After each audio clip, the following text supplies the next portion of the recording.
used to ferment it in the stomachs of the cows, apparently, or the goats, or whatever it was. And the thought was that the natural bacteria that's in the animal is what's causing the fermentation. But that was a way of preserving milk, right? So that's where kefir actually originated, and then the water kefir, I'm not sure where that came from. I'm not able to find the information. But anyway, it's fun. One question, when you're working with the seeds in the soil, Yeah. do you recycle that soil or you get new soil? You put it on the compost? Because what happens is the seeds will grow, and you'll get like a mat. So when you harvest, you can take that whole thing out because it's like a welcome mat. It is. How do you cut the top from the? I'll take a knife or scissors and just cut them. Right, so I'll take a handful like this and just cut. Haircut. Right? Yeah. And then put them in those bags with the little holes in them are good ones, or they have those produce bags. That's a good way to go. Or sometimes I'll just put them in a Tupperware and throw them in the fridge. Yeah. Like these guys will all go in the fridge when they go home. Right, because they're ready to go, they're ready to eat. We're gonna have a big feed of sprouts tonight. Probably do a sprout chili or something. And how long would sprouts stay fresh? Well, the question is, if you're growing them, you should be eating them, so they shouldn't. It shouldn't be a question. So that whole But bowl number would two be... is a couple of weeks. They'll last 2 weeks in the fridge. Mm. Yeah. And typically, if I'm gonna put them in the fridge, I'll just put the jar in the fridge, and I'll do this, just lay it in the fridge, like that, Yeah. with the mesh on there. Would you turn it every day or something? Well, every day they're gonna come up because they're going to the kitchen, And- dining room table, right? So They're they're being eaten, so they're being turned back out, right? But yeah, typically I'll put them in the fridge with the mesh on there, because I'm lazy. Right, these guys, they'll probably go in a Tupperware. Right? Yeah, make sure that they don't get too wet, because that'll be a problem. Because it will promote fatness, those nasties. Now with your beet fermentation, you said you spiralize, and Mm-hmm.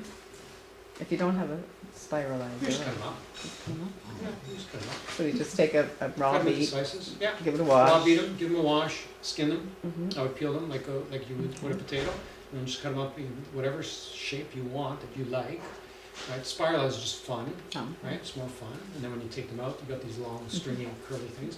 My wife's got really curly hair, so it reminds me of her hair. Yeah, but you can chop them up, cut them up. It doesn't really matter. And what Yeah. flavor would you put with a beet? Like you were saying, you put flavor in it. When I did mine, I put nothing. Yeah. No, sorry, I put a bit of onions in there. Okay. Yeah, and that's about it. Yeah, but the cabbage you want to flavor because cabbage is boring, right? But you want to flavor. My favorite is caraway seeds. It's just because I was grew up with caraway seeds and sauerkraut. Is there anything you couldn't put with anything? Like, is there any? I don't know that there's any bad combinations. Brian was talking about beets and carrots, Carrots. because of high sugar. Sugar. Yeah. Yeah, no, absolutely. So again, For if somebody you go to, with if you go to struggling with that. Hippocrates, you're not going to get carrots. There's no carrots allowed, No beets. and beets either. Oh no. Why? Because the sugar content. Oh, It's very high sugar. No, it And doesn't matter. now, why is sugar bad? Because sugar feeds cancer. So if you're at Hippocrates, when I was there, probably 70% of the people were there because they had some type of cancer. Mhm. So they will not let those people have any kind of sugar, Oh, right? okay. So they're not allowed any fruit at all, right? And any high fruit vegetables like beets and carrots, right? You've heard of sugar beets. Well, Mhm. sugar beets for a reason, right? So that's a concern, Hmm. right? So if you're combining beets and carrots, you're getting two Sugar. high sugar Yeah, high. Yeah. things, right? So if you're watching sugar. Now, back to the story of the hypoglycemia thing. So if I give you a glass of, and if you go to Michael Greger's, there's data on this. So if I give you a glass of apple juice and you drink it right away, you'll get that spike in blood sugar. If I give you an apple, so let's start over again. We'll take 2 apples and we'll juice them. We'll take 2 apples and we'll feed them to you. So drink the apple juice, boom, eat the 2 apples. When you eat the 2 apples, your blood sugars will go up, your body will produce insulin and come back down to normal. If you drink the apple juice, you get the spike and the spike. Wow. There's a It's difference? the fiber, Well, we don't know for sure. or there's other. It could be the fiber, it could be other things that's mixed in with the fruit, right? Where was I going with this? Apples and apples. Apples and apples. Back to the sugar beets, Okay. right? So we talked that sugar feeds cancers. It does, but if you're eating the whole beet, or the whole vegetable, or the whole fruit, you're getting a whole bunch more, you're not getting that spike of sugar. So if anybody goes out and buys a juicer, there's good and bad things to juicing, right? Because you're eliminating the fiber when you come to the juice. Right. If you're juicing fruits, it's a bad idea. You're much better off eating the fruit. Why? Because if I give you 2 apples and an orange and a pear and say, eat these, you might get the first 2 down, you might get the third. But if I give you a smoothie with those same fruits, Wow. you'll drink that in no time at all, Mhm. right? So you're gonna get that spike. But with the smoothie, you're still getting the fiber, right? Right, so this whole, well, in a smoothie, you're gonna get the fiber, but you're gonna drink it so much quicker, right? So again, let's do that study with the apple juice. If I give you the apple juice and say sip it, so one person sits down and eats the apple, and the other person drinks the juice at the same speed, it's almost the same, right? So the issue is the Speed. quickness, the speed that you're getting it down. So I'm a big anti-smoothie person. I don't like smoothies. I think it's a bad idea. Well, I love them because they taste good, right? Yeah. That's why Sugar. you love them, because they taste That's good. because of sugar. But as far as healthy, it's a crazy idea. It's a crazy idea. Juicing, again, with these slow auger juicers, we're talking juicing vegetables, absolutely. Rock But if you on. have like veggie green smoothies, Well, again, why are you juicing? You have to ask the question, why am I doing this? Because it's fun? Because it's popular? Because somebody's selling me a juicer? What's the motivation, right? I only have so many hours in the day. I want to do things that are going to be good for me and healthy for me for good reasons, not because somebody's selling me something. I'm not here to sell anything today, right? So when it comes to the juicing smoothie concept, be very clear as to why we're doing this. If somebody's got, you know, a bad disease and they can't get food in them, sure, feed them smoothies.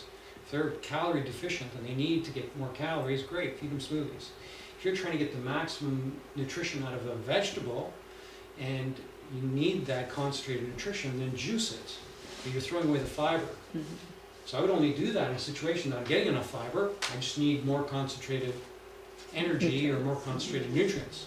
Then I'm going to juice my vegetables, otherwise I'm just going to eat my vegetables. right? Right? So think about Yeah.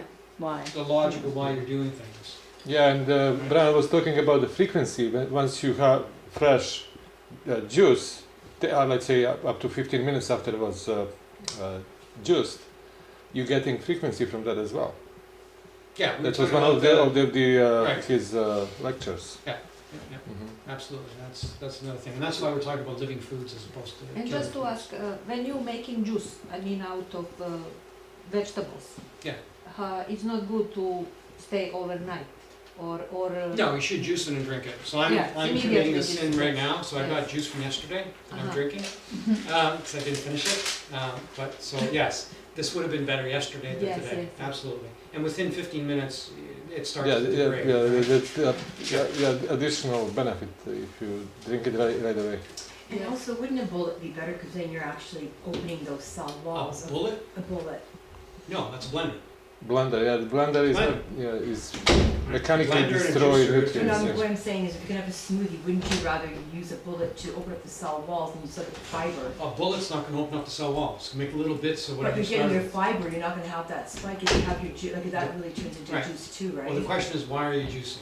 Why are you making smoothies? And they're two different things. Right. Juicing with an auger juicer, you're breaking up the cell wall, you're getting the nutrients. But you're not getting the fibers, what I think my You're, point and is you're not just- getting the fiber. Yeah. Correct. Right? So Right. why are you juicing is the question, and why are you making smoothies? Those are important questions to ask. Right? So if I'm juicing my vegetables, I don't need the fiber, I want the concentrated nutrition. That's why I'm juicing, the concentrated forms of nutrition. So I can juice these guys, Mhm, I'm not gonna be able to eat these guys, but I can get nutrition from these guys out of juicing. mhm. Right? So if I want that nutrition, I'll juice. If I want fiber, I'll eat those.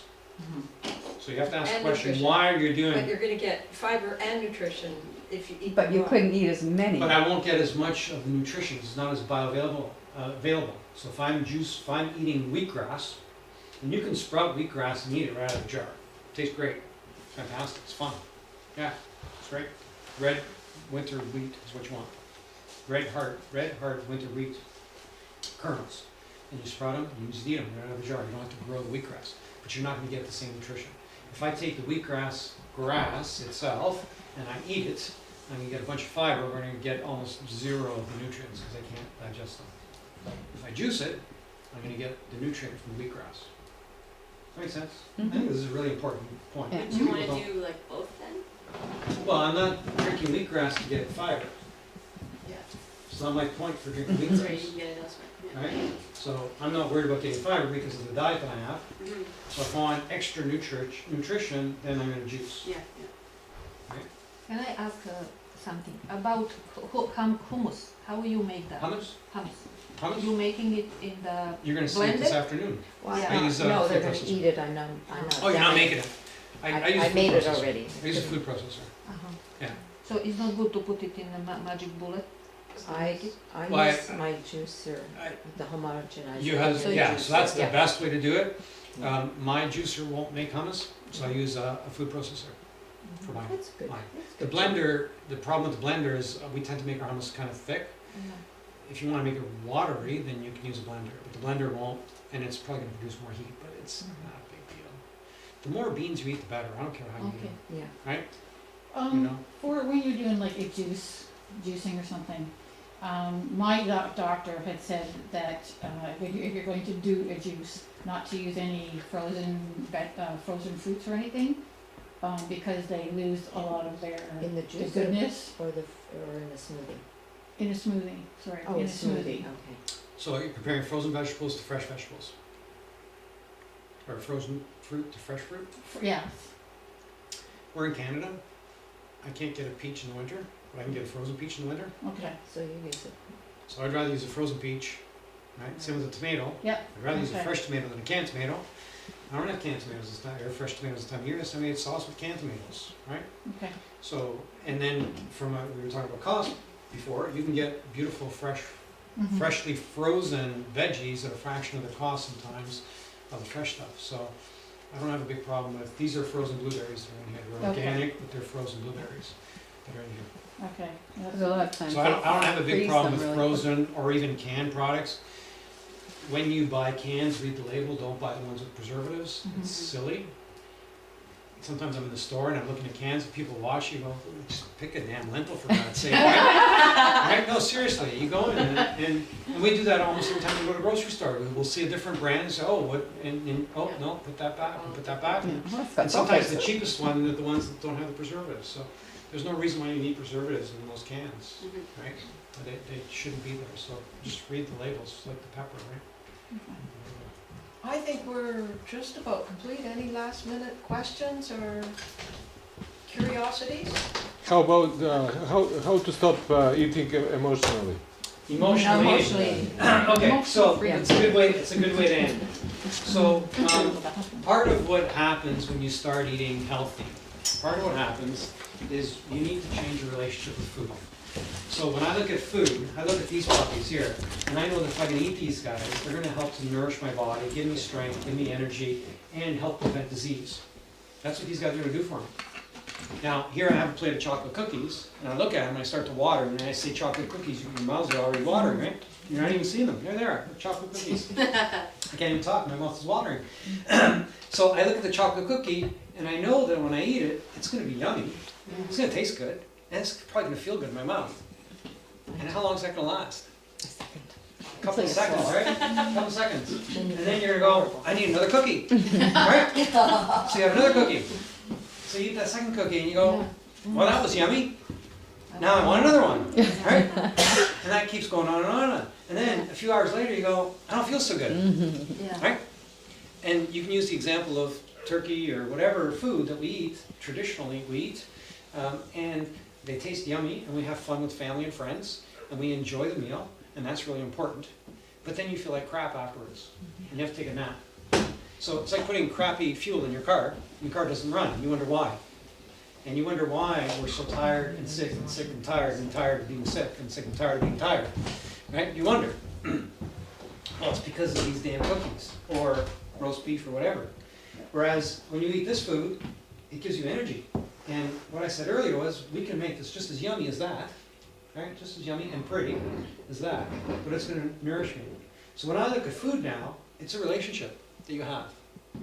You change your whole being and your whole relationship with food. So I want food to be energizing and disease curing, Yeah. disease treating, disease preventing, and make me feel good and healthy, make me sleep better, get up in the morning with more energy. That's what I want that to do. I don't need this in my life.